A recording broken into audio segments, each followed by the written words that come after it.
We've discussed the 6 types of stripper shoes in our previous videos, along with going into depth about clear stripper shoes in our last video. So today we're going to talk about the 5 ins and outs of patent leather stripper shoes and how you can best wear them.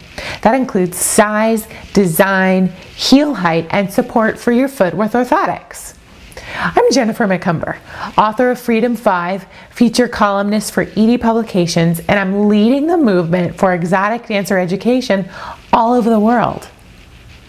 Patent pole dance shoes consist of pretty much everything else other than clear stripper shoes. The clear stripper shoes are made of plastics and PVC and other materials, whereas the patent stripper shoes are made from leather. This may sound strange to you, but I always found the clear plastic stripper shoes to be much more comfortable than the patent leather stripper shoes. It was something about the plastic molding to the shape of my foot that made it all the better. Patent stripper shoes use a type of superior grade leather with what they call a Japan finish, which is what gives this shoe a glossy, shiny finish. The process of patent leather, which was never patented, as in the invention way of patenting things, used an oil coating over the leather, but in today's shoes you'll usually find a plastic coating around these patent leather stripper shoes. The 5 things to look for in patent pole dance shoes are the same 5 things we discussed in the clear shoes video, but are applied differently to patent shoes. Number 1, the size and width. Number 2, the strap design.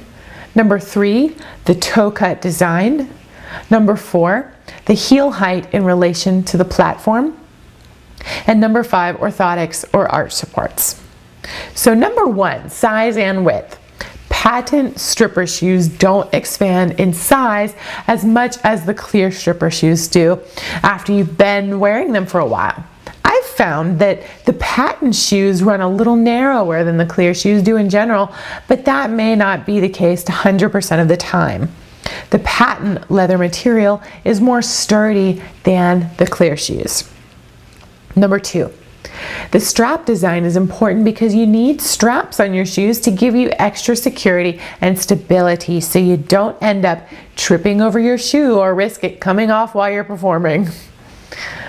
And number 3, the toe cut design is very important because this material is more sturdy. You want to make doubly sure you're getting the correct shape and width at the toes so the material doesn't start to chafe you over time.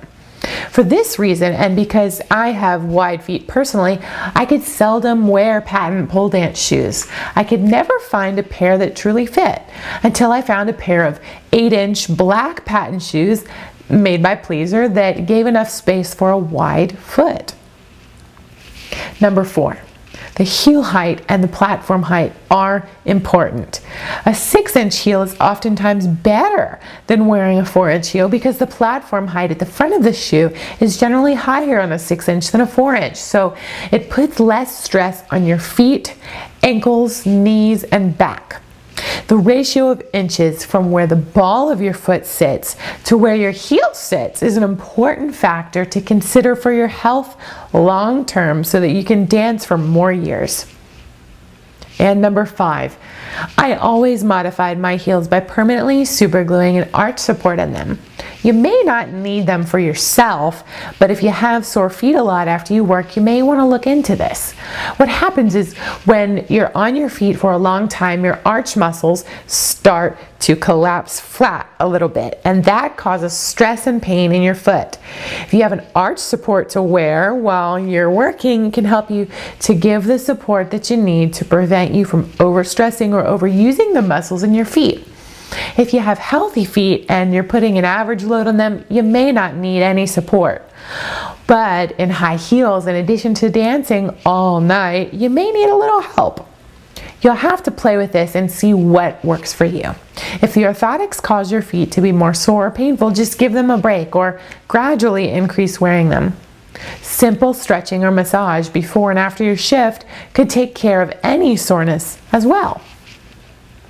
Now, your feedback is very important to us. Please comment on the blog below with any questions or concerns that you have. Strippers from around the world are bound to chime in on the discussion.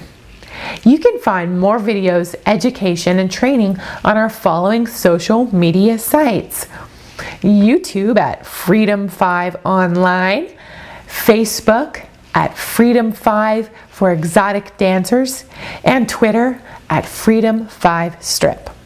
This is Jennifer McCumber here, wishing you the best of success.